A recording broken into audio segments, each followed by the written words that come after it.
कैसे हो? आयु आशा करते हैं आप लोग अच्छे होंगे, मस्त होंगे, स्वस्थ होंगे। तो सभी को तहे दिल से स्वागत है और आपको एक बार फिर से केवीएस कोचिंग सेंटर की तरफ से आपको ढेर सारी शुभकामनाएं और बधाइयाँ। और आज पढ़ने वाले हिंदी ग्रामर और रचना पढ़ने वाले, ठीक है। हिंदी व्याकरण और रचना। उसकी पहले वर्ड है भाषा। भाषा किसे कहते हैं? आप लोग बहुत पढ़े होंगे या जाने होंगे, लेकिन हम शॉर्ट कोर्स में समझाने की कोशिश करें ताकि आप लोग मेरी बातें समझ पाओ और बेहतर कर सको, ठीक है। और बहुत बच्चे के सर कमेंट आ रहा था कि सर व्याकरण क्लासेज लीजिए। चलो ठीक है, तो व्याकरण क्लासेज आपको सारा रिकॉर्डेड मिलेगी और हम क्लासेज आपको लाइव क्लास करवा देंगे, ठीक है। तो समझिए भाषा किसे कहते हैं, तो लिखेंगे उत्तर या आंसर लिखा हुआ, जिसके द्वारा मनुष्य अपने भावों और विचारों को या बोलकर व्यक्त करता है, उसे भाषा कहते हैं। भाषा अभिव्यक्ति का माध्यम है। अभिव्यक्ति का क्या है? भाषा क्या एक अभिव्यक्ति का माध्यम है, राइट। हिंदी भाषा दिवस का मतलब हिंदी 14 सितंबर को मनाते हैं। विश्व हिंदी दिवस मनाते हैं 10 जनवरी को, राइट। अंतर्राष्ट्रीय मातृभाषा दिवस मनाते हैं 21 फरवरी को। तो आप याद रखना इतने बातें को। तो समझिए भाषा क्या है, तो भाषा एक संप्रेषण है, भाषा क्या एक माध्यम है, भाषा की अभिव्यक्ति है जो जिसके द्वारा मनुष्य अपने भावों को, विचारों को लिख या बोलकर जो व्यक्त करते हैं, उसी को हम भाषा कहते हैं, ठीक है। उसे भाषा कहते हैं, राइट। नेक्स्ट एक क्वेश्चन है, आप समझेंगे यहाँ से। 2 नंबर क्वेश्चन है, व्याकरण किसे कहते हैं? व्याकरण उस शाखा को कहा जाता है जिसके पढ़ने से मनुष्य किसी भाषा को शुद्ध लिखना बोलना सीखता है।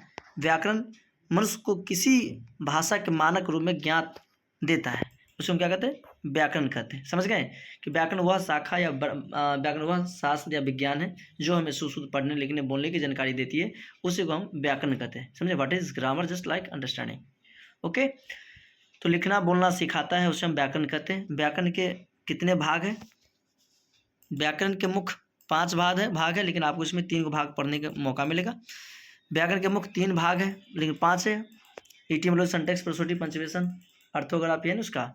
लेकिन यहाँ पर लिखिए वर्ण विचार, शब्द विचार, वाक्य विचार और चिन्ह विचार और एक छंद विचार। 2 और होता है, वाक्य विचार, यह छंद विचार। लिखो छंद विचार और एक होता है चिन्ह विचार होते हैं। संज्ञा के कितने? ग्रामर को 5 भेद है, 5 पढ़ेंगे आप, आपको हिंदी में 3 पढ़ने का मौका मिलेगा। चलिए ठीक है। नेक्स्ट क्वेश्चन नंबर 4 है,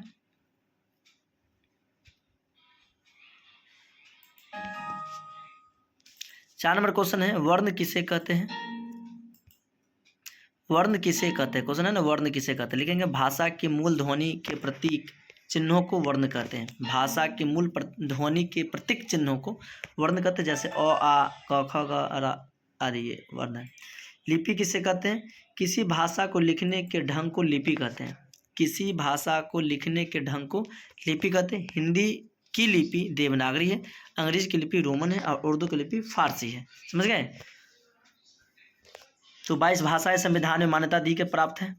तो किसी भाषा को लिखने के ढंग को लिपि कहते हैं। हिंदी की लिपि देवनागरी है, अंग्रेजी की लिपि रोमन है, उर्दू की लिपि फारसी है। नेक्स्ट है क्वेश्चन नंबर 6, वर्णमाला किसे कहते हैं? वर्षों लिखा है पर वर्णों लिखना चाहिए। वर्णों के क्रमबद्ध समूह को वर्णमाला कहते हैं। आधुनिक हिंदी में कुल वर्णमाला 52 है। यहाँ वर्षों काट दो, वर्णों लिखो, वर्णों के क्रमबद्ध समूह को वर्णमाला कहते हैं और हिंदी में वर्णमाला की संख्या 52 है, राइट। वर्ण कितने भेद है? तो वर्ण के 2 भेद हैं, स्वर वर्ण और व्यंजन वर्ण। स्वर वर्ण और व्यंजन वर्ण है। स्वर वर्ण किसे कहते हैं? जिन स्वरों का या उच्चारण या जिन वर्णों, यहाँ भी वर्ण मिस्टेक है राइटिंग, वर्णों का उच्चारण बिना किसी दूसरे वर्ण की सहायता से हो, उसे स्वर वर्ण कहते हैं। जैसे अ, आ, छोटी, बड़ी, हर्षु, ए, आई, ओ, औ, 11। स्वर वर्ण कितनी? स्वर वर्ण की संख्या 11, 11 याद है ना। स्वर की संख्या कितने? 11। उच्चारण के अनुसार स्वर वर्ण के कितने भेद हैं? तो उच्चारण के अनुसार स्वर वर्ण के 3 भेद हैं, हर्ष स्वर, दीर्घ स्वर और प्लुत स्वर। समझे?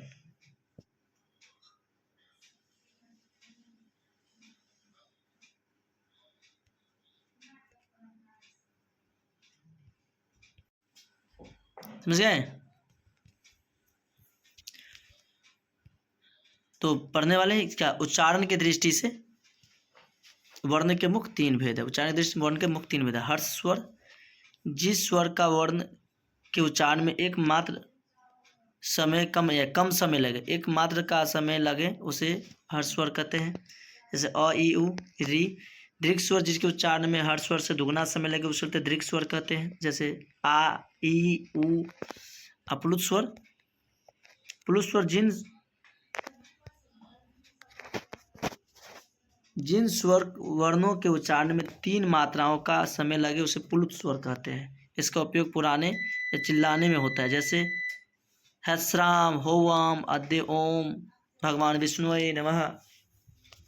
समझ गए। उच्चारण की दृष्टि से स्वर वर्ण के तीन भेद है। हर्ष स्वर, दीर्घ स्वर, प्लुत स्वर। जिसमें कम समय लगे उसे हर्ष स्वर कहते हैं, जिसमें दुगना समय लगे दीर्घ स्वर कहते हैं, और जिसमें उससे भी ज्यादा लगे उसे प्लुत स्वर कहते हैं। राइट। चलिए नेक्स्ट है व्यंजन वर्ण किसे कहेंगे।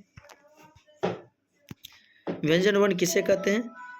जो वर्ण स्वर की सहायता से बोला जाता है उसे, अर्थात जिसका उच्चारण स्वर वर्ण की सहायता से हो, उसे हम व्यंजन वर्ण कहते हैं। जैसे क ख ग च आदि ये।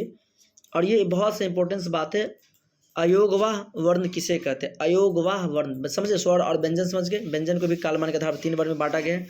हर्ष स्वर, दीर्घ स्वर, इसका था स्पर्श व्यंजन, उस व्यंजन और अंतस्थ व्यंजन, तीन है।